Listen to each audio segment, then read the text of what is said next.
Hello friends, welcome back. ఈరోజు psychology of money chapter 6, tails you win, you can be wrong half the time and still make a fortune. So ఈ చాప్టర్లో ఉన్న things చూద్దాం. అంటే మనం బొమ్మ బొరుసు వేసినప్పుడు మనం బొమ్మ చెప్పి బొరుసు వచ్చినా కానీ హాఫ్ ద టైం మనం రాంగ్ చెప్పినా కానీ మనం విన్ అవ్వచ్చు అనే దాని గురించి చూద్దాం. సో సో ఈ చాప్టర్ స్టార్ట్ చేసే ముందర ఒక చిన్న స్టోరీ నేను చెప్తాను. అంటే ఈ బుక్లో ఉండేవి నేను కొన్ని బయట విన్న స్టోరీస్ కానీ చెప్తాను. సో ఫస్ట్ ఒక స్టోరీతో స్టార్ట్ చేస్తామట. ఒక బాగా ధనవంతుల కుటుంబంలో ఉన్న ఒక టీనేజ్ కిడ్ తను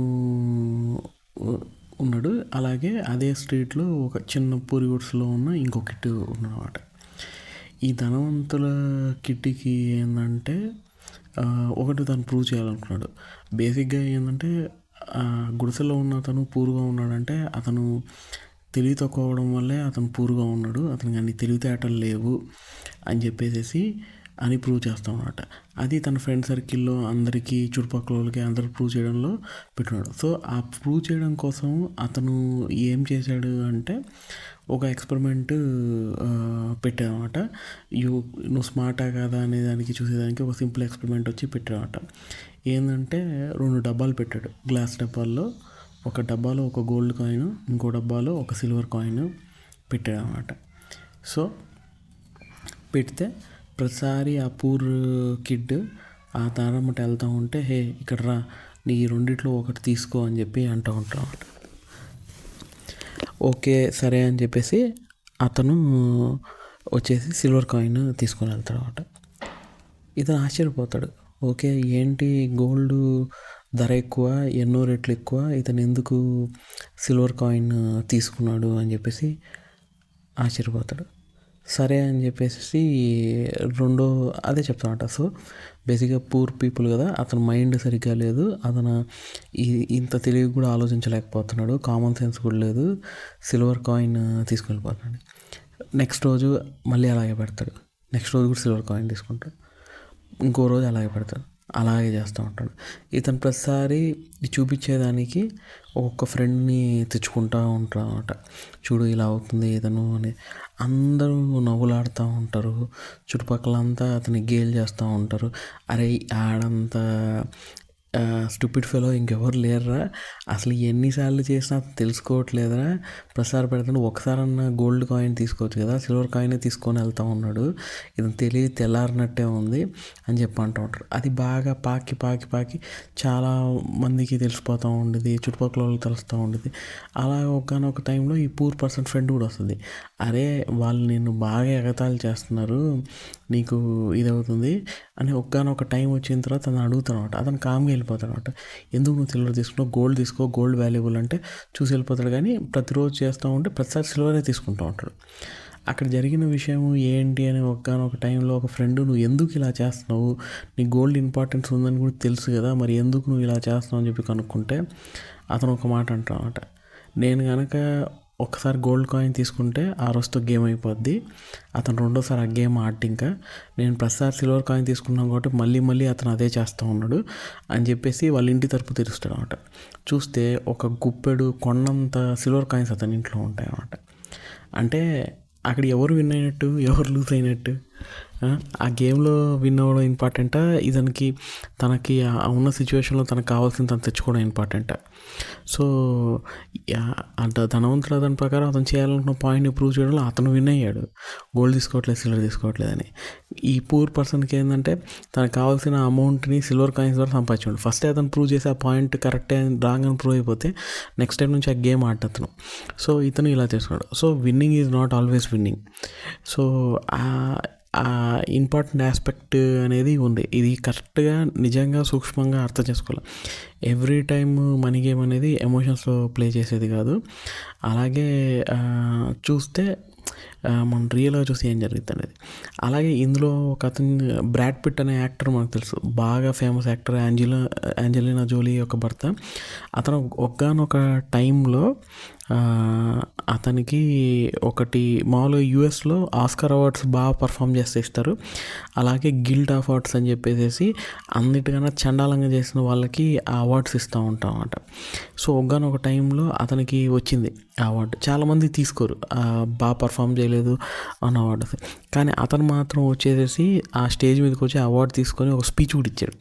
అతను ఏం చెప్పాడంటే, నేను ఈ అవార్డు రావడం కోసం 30 years నుంచి వెయిట్ చేస్తూ ఉన్నాను, చూస్తూ ఉన్నాను, ఎప్పుడోసారి అయితే మనకు తగలదు కదరా అని చెప్పేసి. అందులో సింపుల్ మ్యాథే, మనం ఎన్నో ప్రాజెక్ట్స్ చేస్తూ ఉంటాం, కొన్ని వర్క్ అవుతాయి, కొన్ని వర్క్ అవ్వదు, కొన్ని హిట్ అవుతాయి, కొన్ని ఫట్ అవుతాయి. సో ఇది నాకు తగిలింది అని చెప్పేసి వెళ్ళిపోతాం. అంటే అంత కాన్ఫిడెంట్గా అతను తీసుకోగలుగుతాడు అనమాట. అలాగే డిఫరెంట్ థింగ్స్ ఉంటాయి. ఇప్పుడు మెయిన్ థింగ్ ఏంటంటే, ఒక సక్సెస్ మీకు వచ్చింది, ఒక దాంట్లో మీకు బాగా మనీ వచ్చింది అంటే జనరల్గా లోకంలో మొత్తం అంతా కూడా దాని మీదే ఫోకస్ వెళ్ళిపోద్ది. అదొక్క ఎంటిటీనే సపరేట్ చూసారు, కానీ అది రావడానికి దాని వెనకాల వాళ్ళు ఎన్ని ఫెయిల్యూర్స్ చూశారు, వాళ్ళు పడ్డ కష్టం ఏంటి, ఎన్ని అనిపించుకున్నారు, ఎన్ని చేశారు అనేది ఇమ్మెటీరియల్, ఎవరు చెప్పరు. ఇప్పుడు మామూలుగా టీవీ షోస్లో వీటిలో చూస్తే సీరియల్ యాక్టర్లు లేకపోతే మన టీవీ ప్రోగ్రామ్స్లో వచ్చే వాళ్ళంతా చెప్తారు, నేను చిన్నప్పుడు ఎన్నో కష్టాలు పడ్డాను అది చెప్తాను. అది సినిమాటిక్గా చెప్పడం వేరే, కానీ నిజంగా అది రియాలిటీగా జరిగిన థింగ్స్ చూడడం వేరే. సో దీంట్లో మనం గమనించుకోవాల్సింది ఏంటంటే, టెయిల్ ఎండ్లో మనకు సక్సెస్ వస్తుంది.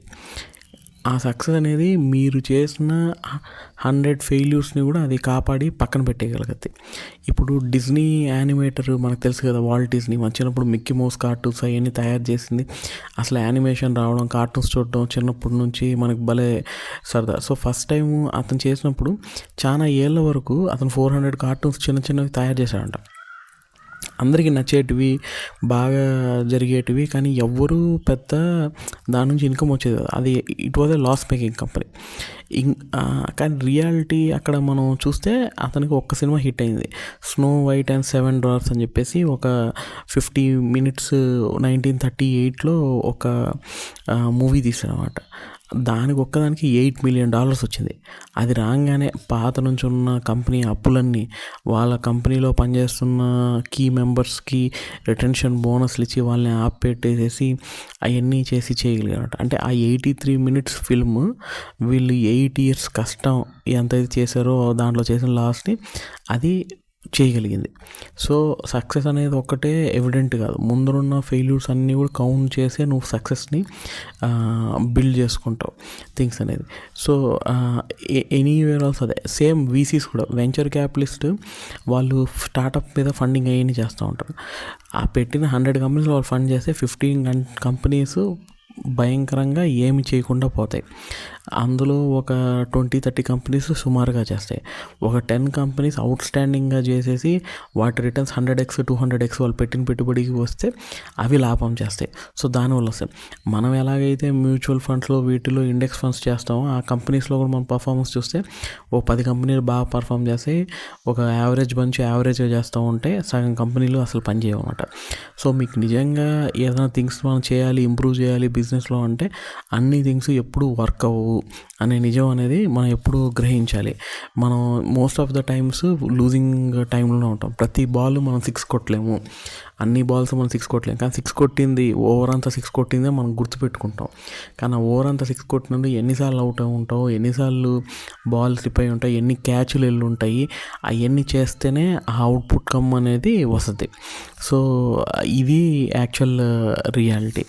మనం కనుక ఇదే థింగ్ డిఫరెంట్ థింగ్స్ కూడా చూస్తే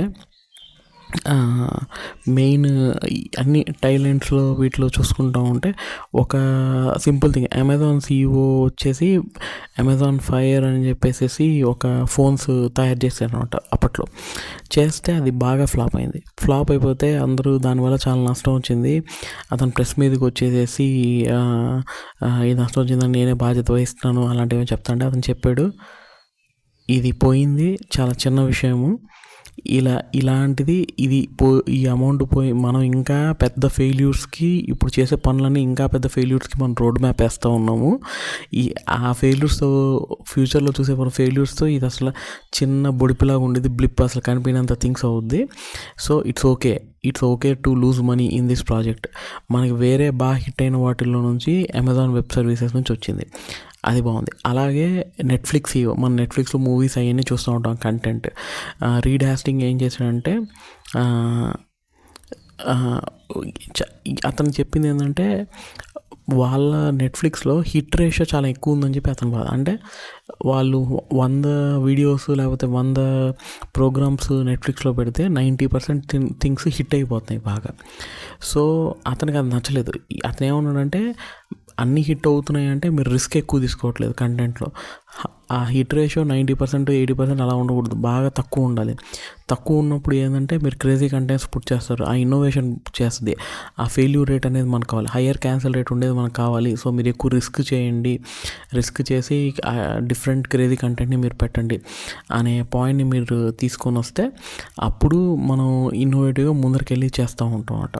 సేమ్ థింగ్ మీరు టెస్లా కార్లో అప్పుడు కూడా చూస్తుంటారు. టెస్లా కార్ వచ్చినప్పుడు ఫస్ట్ ఒకటిని ఏది మెటల్ లెడ్ బాల్తో తీసుకొచ్చి గ్లాస్ పగలదు, బుల్లెట్స్ అన్న ఎలా ఉన్నారు, కొట్టగానే పగిలిపోయింది. అందరు ముందరే షేమ్ అయ్యారు. కానీ తర్వాత రాకెట్ లాంచ్ ఫెయిల్ అయింది, కానీ అతను ఆగలేదు. అతను ఇంకా చేసి దాన్ని ఇంప్రూవ్ చేసుకొని థింగ్స్ని ముందర తీసుకెళ్ళి చేయగలిగాడు అనమాట.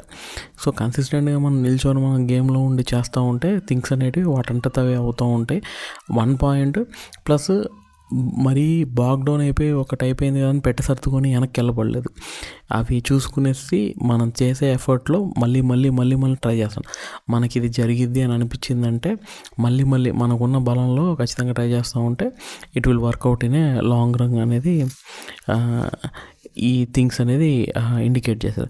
ఇదే పరంగా మన వారెన్ బఫెట్ గారి దగ్గరికి వస్తే, వారెన్ బఫెట్ కూడా చెప్పింది ఏంటంటే తన లైఫ్ టైంలో అందరూ వారెన్ బఫెట్లో హిట్ అయినవే స్టాక్స్ ఏంది, దేంట్లో ఎక్కువ డబ్బులు వచ్చింది, యాపిల్లో వచ్చింది, కోకోలో వచ్చింది, వాటి గురించి అందరూ మాట్లాడతారు.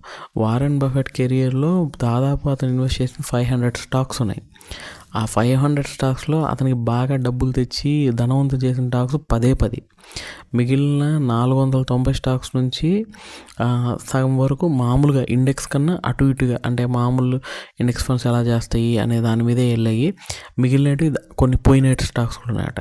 చార్లీ మంజర్ అదే చెప్పాడు, ఆ 10 స్టాకులు తీసేస్తే ఓవరాల్ బెర్క్షైర్ హ్యాత్వే పర్ఫార్మెన్స్ అనేది ఆల్మోస్ట్ యావరేజ్గానే ఉంది, పెద్ద ఏమీ లేదు. ఆ 10 స్టాక్సే వీళ్ళని కాపాడాయి. సో నేచర్ కూడా అలా ఉంటుంది. మెయిన్ థింగ్ మనం ట్రై చేసి అటెంప్ట్ చేస్తూ ఉంటే ఎక్కడో అక్కడ చిన్న విన్తో పుష్ చేసి మనల్ని ముందర తీసుకెళ్ళి చేస్తుంది అనమాట. సో నువ్వు రైటా రాంగా అనేది ఇంపార్టెంట్. ఇంకో ఇంపార్టెంట్ పాయింట్ జార్జ్ సోరస్ అనే పాయింట్. అతను యూఎస్లో ఇన్వెస్టర్ ప్లస్ చాలా థింగ్స్ని మ్యానిపులేట్ చేస్తూ ఉంటారు, కంట్రీస్ ఐడియాలజీస్ని అని కూడా అతని మీద టాక్ అలా ఉంది. అది ఎంతవరకు నిజమో మనకు తెలీదు, అంటే ఫండింగ్ ఇచ్చేసి maybe true or may not be true, but good thing ఎవరు చెప్పినా మనం తీసుకోవాలి. కాబట్టి అతను ఏం చెప్తున్నాడంటే it's not how much money you make when you are right, it's how much you lose when you are wrong. అది మెయిన్ మ్యాటర్ అవుతుంది. అంటే మీరు గెలిచినప్పుడు మీరు ఎంత గెలుస్తారు, ఎంత ఎడ్జ్తో గెలుస్తారు అనేది ఇంపార్టెంట్ కాదు, మీరు ఓడినప్పుడు ఎంత తక్కువ లాస్ చేస్తారు అనేది ఇంపార్టెంట్. అలా ఉంటే మీరు 50% ఆఫ్ ద టైమ్స్ రాంగ్ అయినా కానీ మీరు మంచి ఫార్చ్యూనే చేయగలుగుతారు, మీరు ఇంకా బెట్స్ అనేది పెట్టగలుగుతారు అనమాట. సో అది అనేది ఇంపార్టెంట్. సో ఈ ఎసెన్స్లో మెయిన్ థింగ్ చూస్తే ఏంటంటే మనం ఏం చేసినా చేసే దాంట్లో ఆ ముందర చాప్టర్లో మనం చెప్పిన దాన్ని బట్టి మనం చూసేది ఏంటంటే ఏ చేసినా కానీ we have to survive in the game. ఆ కాంపౌండింగ్ ఎఫెక్ట్ అనేది టేక్ ప్లేస్ అయ్యేలాగా చూసుకోవాలి, పూర్తిగా నాశనం అయ్యేలా చూడకూడదు. అన్బ్రేకబుల్ మెంటాలిటీ అనేది ఉండాలి, అది 100% ఉండాలి. ఏది మొత్తం తాకట్టు పెట్టేసి నెక్స్ట్ టైం నువ్వు గేమ్లోనే ఉండకుండా చూసుకోకూడదు. కానీ మనం గేమ్లో ఉన్నాము, ఈరోజు తక్కువ వచ్చింది ఎక్కువ వచ్చింది పక్కన పెడితే మనం గేమ్లో ఉన్నాం అనేది ఎప్పుడు ఇంపార్టెంట్ కౌంట్ అవుతుంది అనమాట. మీరు ఎంత లాంగ్ గేమ్ ప్లే చేస్తే you will always be winner in the long run. That's the most important thing. So next చాప్టర్లో చూద్దాం, అది మంచి ఇంట్రెస్టింగ్ చాప్టర్. నాకు బాగా నచ్చిన పాయింట్ ఏంటంటే freedom. Controlling your time is the highest dividend that money pays. అంటే మనీ నుంచి వచ్చేది లగ్జరీగా ఉన్నామా, కారు కొనుక్కున్నామా, మంచి ఇల్లు కొనుక్కున్నామా, సోకులు వేసుకున్నాం అనేది కాకుండా మీ టైంని మీరు కంట్రోల్ చేసుకునే ఫ్రీడమ్ మీకు మనీ అనేది ఇస్తుంది. సో ఆ పాయింట్, ఆ ఆస్పెక్ట్ అనేది మీకు బాగా హెల్ప్ చేస్తుంది. అసలు ఏంటి ఆ రిఫ్లెక్షన్ ఏంటి అనేది. సో చాలా ఇంట్రెస్టింగ్. అట్లీస్ట్ నాకైతే నా ఫేవరెట్ థింగ్, మెయిన్ థింగ్. నీకు ఎందుకు మనీ కావాలి, లేకపోతే నీ ఎందుకు కావాలంటే I want to buy time.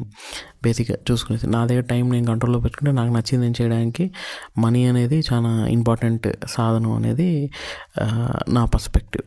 Okay, thank you friends.